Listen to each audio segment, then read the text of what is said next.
کسی متقی سے دوستی کی، کسی پرہیزگار سے دوستی کی، کسی اللہ کے ولی سے دوستی کی، تو اس کی دوستی اللہ عز و جل اس طریقے سے فائدہ پہنچائے گی، وہ دوستی اللہ والوں کی دوستی اس طرح سے فائدہ پہنچائے گی کہ قیامت میں جب 5 جگری دوست ایک دوسرے کے دشمن بن جائیں گے تو اللہ والے کل بروز قیامت اپنے ماننے والے کی مدد کریں گے، دوستی کرنے والے کی مدد کریں گے، چاہنے والے کی مدد کریں گے۔ کسی کو میرے امام نے بڑے اچھے انداز میں کہا، اس نشانی کے جو سگ ہیں نہیں مارے جاتے، حج تک میرے گلے پہ رہے پٹا تیرا، یعنی یہ غوث اعظم رضی اللہ تعالیٰ عنہ کی غلامی کا پٹا اگر گلے کے اندر موجود ہے تو یہ غلامی کا پٹا صرف دنیا ہی میں کام نہیں آئے گا بلکہ آخرت میں بھی یہ غلامی کا پٹا کام آئے گا۔ میرے پیارے آقا صلی اللہ علیہ وسلم کے پیارے دیوانوں، اب آئیے دوسرے پہلو کی طرف چلتے ہیں۔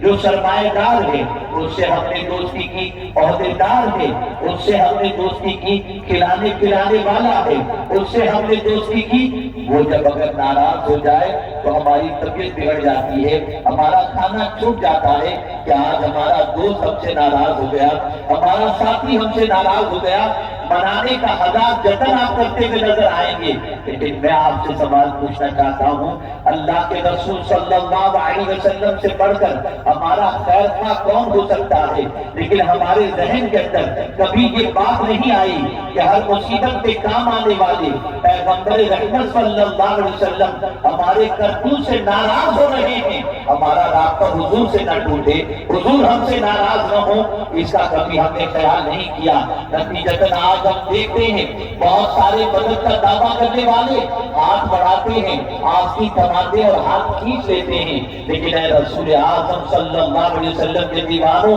ایسے دوست ملیں گے کہ جب تک آپ کے پاس دولت تھی، آپ کے پاس عہدہ تھا، وہ آپ کے ساتھ دوستی رکھتے تھے، پھر رابطہ جب آپ کی دولت ختم ہوئی تو دوستی بھی ختم ہوئی، تعلقات بھی ختم ہوئے۔ لیکن ایک ذات ایسی ہے جس سے دوستی کرنے کے لیے، جس کی محبت کا دم بھرنے کے لیے نہ مال کی ضرورت ہے نہ کسی اور چیز کی ضرورت ہے، اور وہ دوستی ایسی ہے، وہ محبت ایسی ہے جو پروردگار جل جلالہ زمین کے اوپر ہی نہیں، قبر کے اندر ہی نہیں، میدان محشر میں بھی اس رشتے کو قائم رکھتا ہے۔ آئیے میں آپ کو سمجھاؤں، کسی سے رابطہ کرنا ہو، تعلق قائم کرنا ہو، استوار کرنا ہو تو موبائل کا کنیکشن ہو، نیٹ ورک ہو، آپ کے موبائل کے اندر چارج ہو، تب جا کر کے آپ کا رابطہ ہوتا ہے۔ لیکن آپ سے میں پوچھنا چاہتا ہوں، مصطفیٰ جان رحمت صلی اللہ علیہ وسلم سے بڑھ کر انسانوں میں کوئی دوسرا نہیں ہے۔ لا يمكن السماء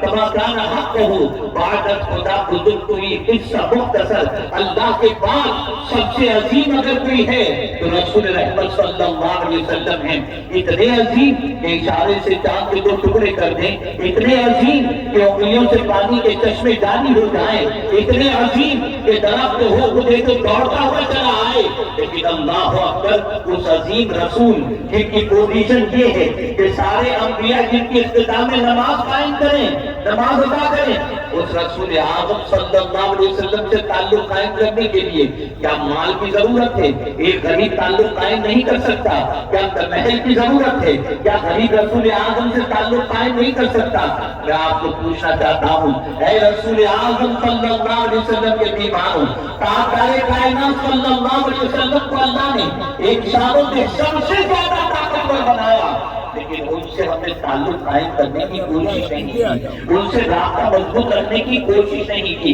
ہم نے تو دنیا کے انسانوں کو سب کچھ سمجھا کہ یہ انسان سب کچھ کر سکیں گے، کبھی مدینے کے تاجدار کے اختیارات کو ہم نے نہیں دیکھے، کبھی مدینے کے تاجدار صلی اللہ علیہ وسلم کی قوت کا ہم نے اندازہ نہیں لگایا۔ آئیے میں آپ کو بتاؤں، رسول اعظم صلی اللہ علیہ وسلم جو امام الانبیاء بھی ہیں، سید الانبیاء بھی ہیں، ان سے تعلق قائم کرنے کے لیے حضرت شاہ فضل اللہ علیہ رحمت اللہ، ان سے تعلق قائم کرنے کے لیے حضرت میر رحمت اللہ تعالی علیہ، ان سے تعلق استوار کرنے کے لیے حضرت دیوان شاہ رحمت اللہ تعالی علیہ۔ اسی طریقے سے آپ دیکھیں جتنے بھی اولیاء تشریف لائے انہوں نے مدینے کے تاجدار سے رابطہ اسٹرانگ کیا، انہوں نے اللہ عز و جل سے تعلق اسٹرانگ کیا۔ اب میں آپ کو بتاؤں، سب سے افضل، سب سے اعلیٰ، سب سے قوت والے، سب سے طاقت والے اللہ کے بعد اللہ کے رسول صلی اللہ علیہ وسلم ہیں۔ اب حضور صلی اللہ علیہ وسلم سے تعلق قائم کرنا ہو تو کیسے قائم کریں؟ میرے پیارے آقا صلی اللہ علیہ وسلم کے پیارے دیوانوں،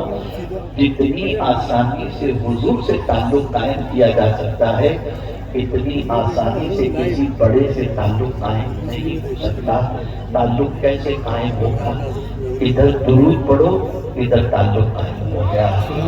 ادھر درود پڑھو، تمہارا نام حضور کی بارگاہ میں پیش کر دیا گیا اور تمہارے والد کا نام بھی پیش کر دیا گیا، فوراً کنیکشن مل گیا، فوراً رسول اعظم سے رابطہ ہو گیا۔ آپ ادھر سلام پیش کرو، آپ کا نام رسول اعظم کی بارگاہ میں پیش کر دیا جاتا ہے۔ میں پوچھنا چاہتا ہوں، کیا وجہ ہے کہ اللہ کے رسول صلی اللہ علیہ وسلم سے تعلقات مضبوط کرنے کے لیے صحابہ نے اپنی پوری زندگی خرچ فرما دی؟ میرے آقا صلی اللہ علیہ وسلم کی بارگاہ میں صحابہ کرام میں سے ایک صحابی حاضر ہوئے، عرض کرتے ہیں یا رسول اللہ صلی اللہ تعالی علیہ وسلم، میں اپنے اوقات میں سے 1/4 وقت آپ پر درود پڑھنے میں خرچ کرتا ہوں۔ سرکار نے فرمایا اس سے زیادہ کرو تو تمہارے حق میں بہتر ہے۔ وہ بتاتے گئے بتاتے گئے بتاتے گئے، اس کے بعد حضور صلی اللہ علیہ وسلم نے فرمایا اور زیادہ کرو تو بہتر ہے۔ تو آخر میں کہتے ہیں اب آج کے بعد فرائض کے بعد جتنا وقت ملے گا